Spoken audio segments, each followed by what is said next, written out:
नमस्कार साथियों, स्वागत है हमारे YouTube चैनल अवध एडो हब में। मैं अवध किशोर आज आपके साथ एक नए टॉपिक लेकर आया हूं और आज का टॉपिक होगा मेरा वर्ब का।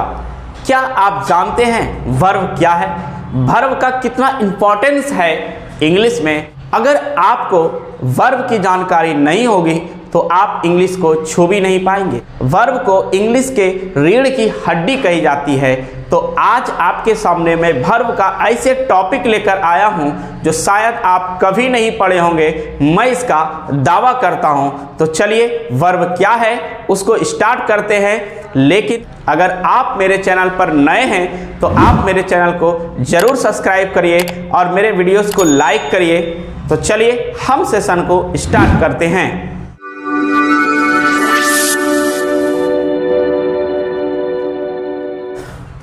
साथियों, सबसे पहले हम सीखेंगे वर्ब के डिफिनेशन को।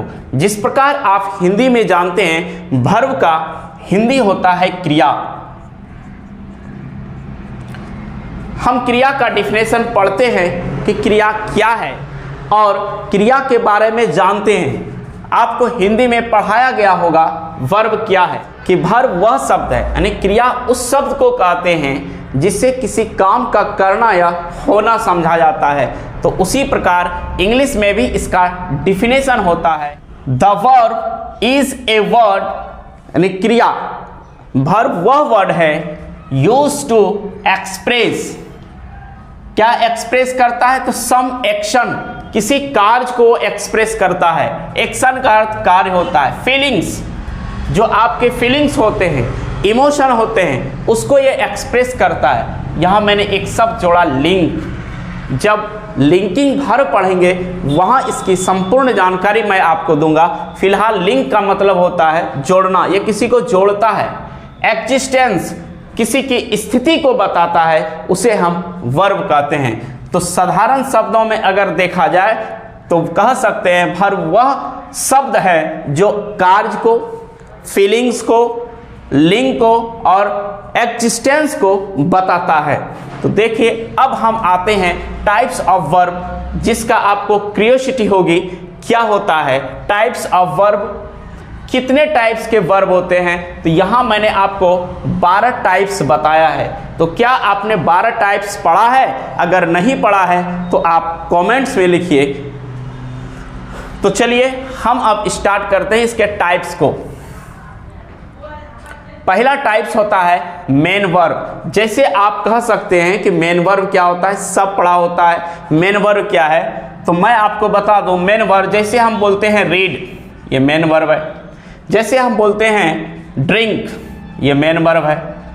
तो ये सारे मेन वर्ब्स होते हैं, जिसके 5 रूप होते हैं, उसको मेन वर्ब्स कहा जाता है। दूसरा आता है हेल्पिंग वर्ब, जिसको हम हिंदी में सहायक क्रिया कहते हैं। अगर हेल्पिंग वर्ब की बात करें तो इसकी संख्या होती है 24।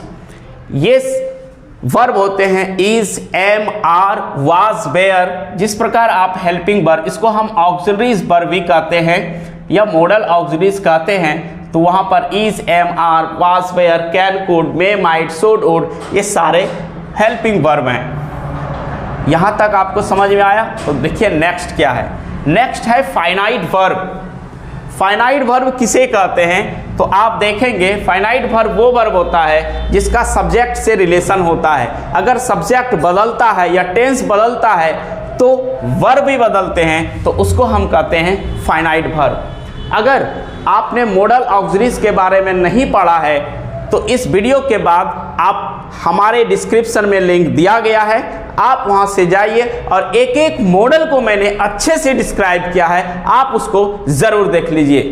तो अगर आपको फाइनाइट वर्ब पढ़ना है तो इस वीडियो के कमेंट्स में जाइए और कमेंट करके ज़रूर बोलिएगा कि मुझे फाइनाइट और नॉन फाइनाइट पढ़ना है। इसके पूरे डिटेल वीडियो भी मैं आपको बना कर दूंगा। लेकिन सिर्फ आप मेरे वीडियो के कमेंट्स में जाकर ये कह दीजिए कि सर अच्छा लगा और आप नेक्स्ट वीडियो भी बनाइए। तो फाइनाइट वर्ब वो वर्ब होता है जिसका रूप सब्जेक्ट के अनुसार बदलता है। इसी का उल्टा होता है नॉन फाइनाइट, जो सब्जेक्ट या टेंस के हिसाब से नहीं बदलता है, उसको हम नॉन फाइनाइट कहते हैं। ट्रांजिटिव वर्ब, ट्रांजिटिव वर्ब की कहानी भी कुछ ऐसी ही है कि ट्रांजिटिव जिसको हम सकर्मक क्रिया कहते हैं, वो सकर्मक क्रिया यहाँ पर टेंस का खेला होता है, वही खेला है। हम इस पर भी डिटेल वीडियो बनाएंगे, लेकिन फिलहाल आप जान लीजिए ट्रांजिटिव वर्ब को हम सकर्मक क्रिया कहते हैं और इंट्रांजिटिव वर्ब को अकर्मक क्रिया कहते हैं। ये भी इसके टाइप्स में आते हैं।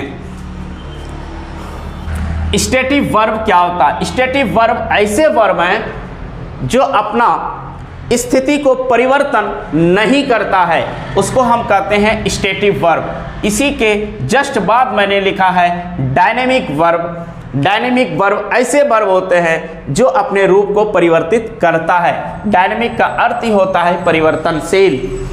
अब देखिए नेक्स्ट आता है लिंकिंग वर्ब। लिंकिंग वर्ब किसे कहते हैं? वह वर्ब जो सब्जेक्ट और प्रेडिकेट को लिंक करता है, मूलतः उसी को हम कह सकते हैं लिंकिंग वर्ब। इस पर भी मैं एक डिटेल वीडियो इसके बाद बनाऊंगा, क्योंकि बहुत इंपॉर्टेंट है। अगर आप इसको पढ़ेंगे तो इंग्लिश का एक भी कड़ी को जानने के पहले आपको वर्ब जानना होगा, उसको पढ़ना होगा, तब आप इंग्लिश समझ पाएंगे। नेक्स्ट मेरा है कॉजेटिव वर्ब। कॉजेटिव वर्ब क्या है आप इसको भी डिटेल से जानेंगे। इसके बाद वाले वीडियो में मैं एक एक करके जानकारी दूंगा।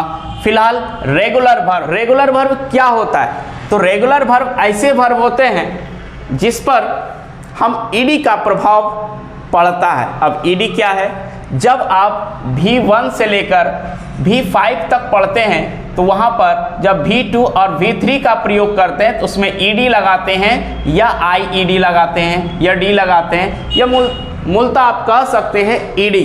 जिस वर्ब के लास्ट में ईडी लगाकर दूसरा और तीसरा यानी सेकेंड फॉर्म और थर्ड फॉर्म बना जाता है, उसको हम रेगुलर वर्ब कहते हैं। और लास्ट मेरा है इर्रेगुलर।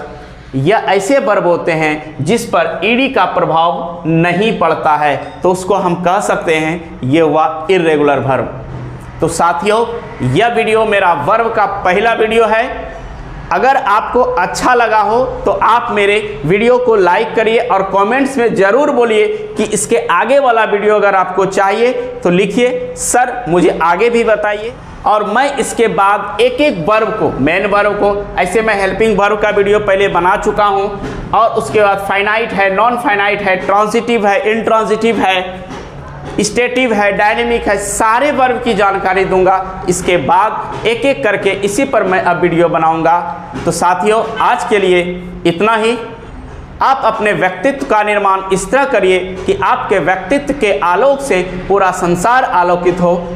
धन्यवाद।